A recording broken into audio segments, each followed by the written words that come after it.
Hello, everyone.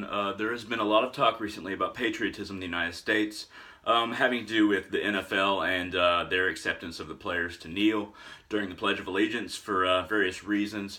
Some players kneel to show protest against Donald Trump, our president's statements.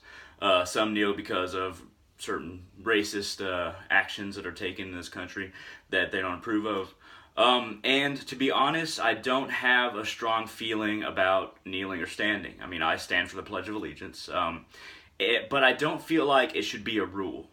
To make it a rule or a law is very reminiscent of other regimes, I guess you could say. I'm not saying that we have necessarily a regime. I'm just saying other regimes do that, and but what we do have is people who ostracize those who don't stand for the Pledge of Allegiance, and they equate it to not supporting our troops somehow. Now, this is very strange, but this pops up a lot in history, not just American history. If you don't pledge allegiance to the country, obviously you don't support the troops or their sacrifices. And I don't really see the connection. Now you say, okay, well the flag isn't just a flag. The Pledge of Allegiance isn't just a Pledge of Allegiance. They stand for justice, integrity, liberty, honor that the United States has, that the United States is, that it is that free, shining beacon on the hill, and to pledge allegiance to it should be an obligation because we're the best is the idea. Now, we might be a superpower right now, and this is a minor point, and then I'll get to the main point.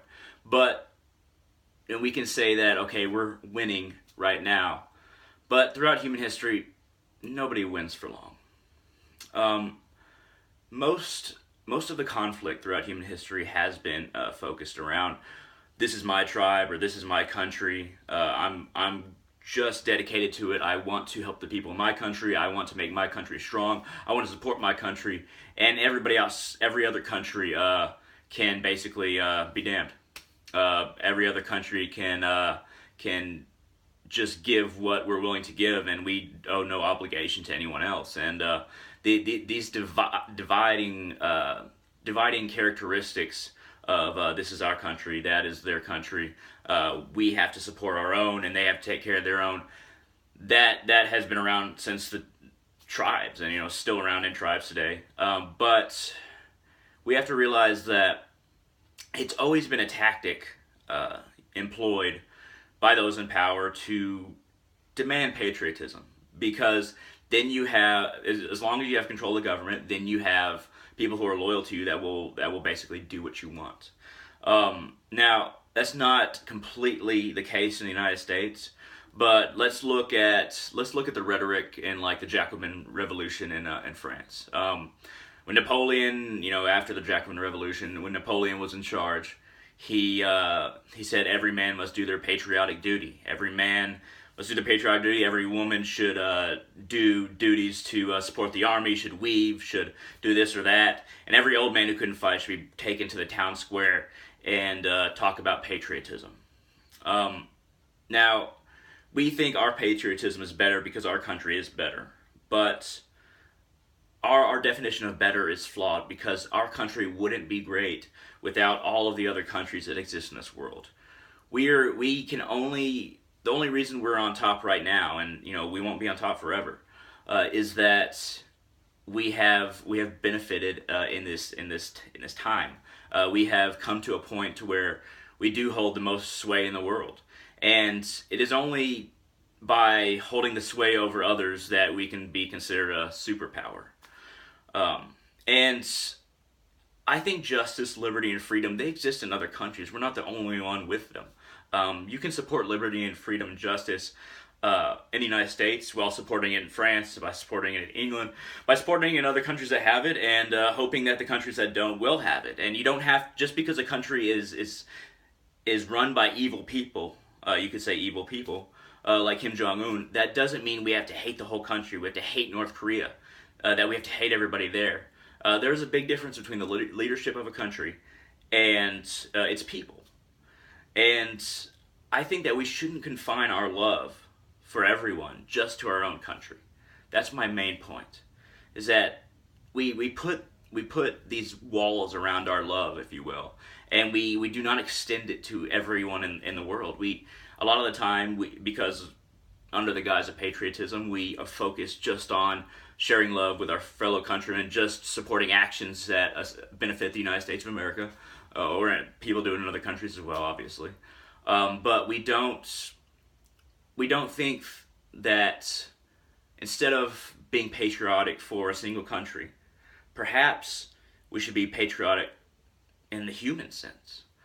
Maybe we can have patriotism for being humans, embracing all of the cultures and the peoples in the world, instead of just being patriotic for one country, the country that we live in. We should look to our fellow humans as human beings and not somebody who lives somewhere else that's so different from us that we can't find any common ground, and that thus we can't love them. We should not think that. No, very few people actually say that, but that's the implication of a lot of patriotism. I love the United States. I don't hate it. I stand for the Pledge of Allegiance. I don't mind doing that. I don't think it should be a rule or a demand, or somebody who doesn't should be ostracized. Because this patriotism has been around longer than the United States. It's tribal, and we might seem like the best now, but nobody wins for long. Nobody is on top for long. But we will still be humans, even when the United States is weaker than someone else, some other country. We all exist together. We'll still be human beings. Even when our politics change because of the times, a lot of the time, you want to remain a single political, associated with a single political party or ideology, but as times change, people shift. Your ancestors believed a little bit differently than you, and that's okay. But what doesn't shift is that we are all human. We're all in this together, and we should. There shouldn't be this vast gap between our love for other people that aren't in this country, or even other people that are in this country that we disagree with, and the love that we have for people who we consider a part of our group.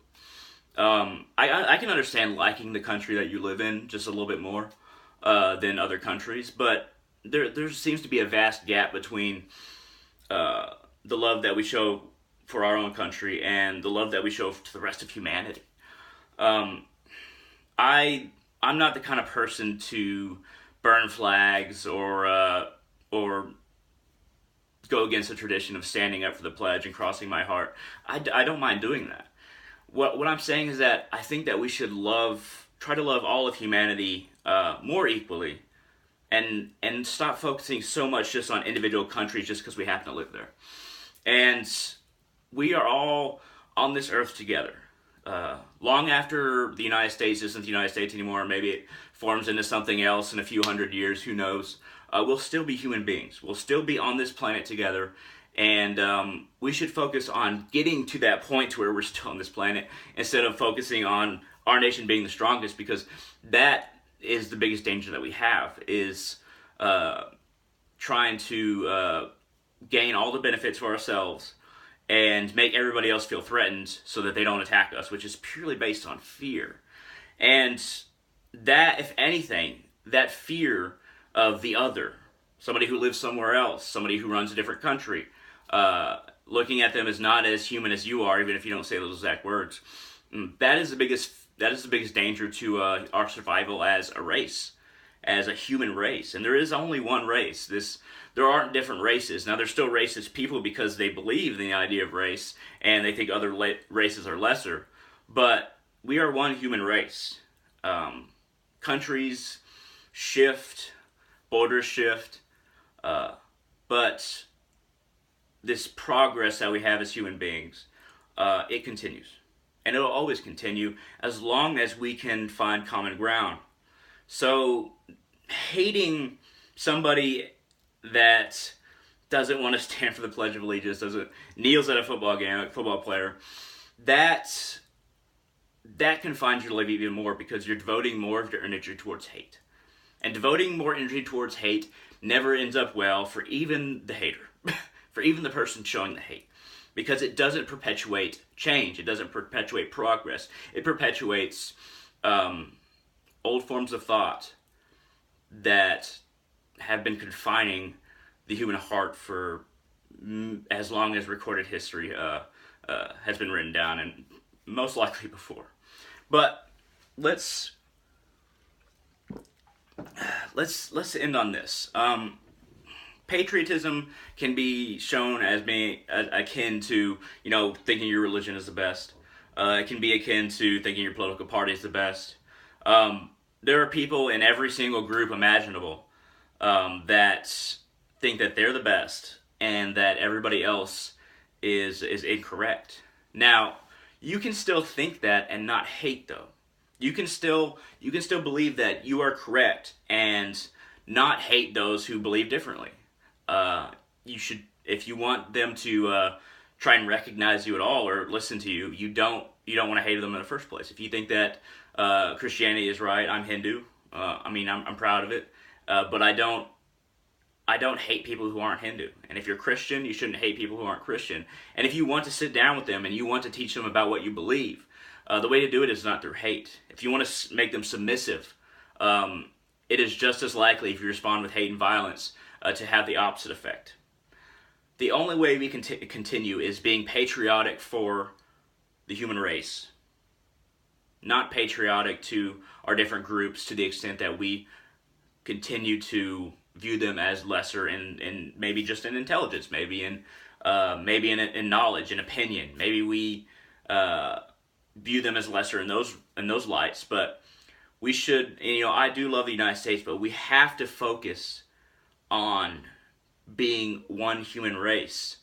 And even if we always have countries, let's just be open to the idea that we all may be different, but we're all just as important to this human experiment that we have in this reality. So I would say at the end of this, God bless America, but more importantly, God bless the world. God bless humanity. And then that's more important in the end. It really is. So thank you very much for watching, and I hope y'all have a wonderful day.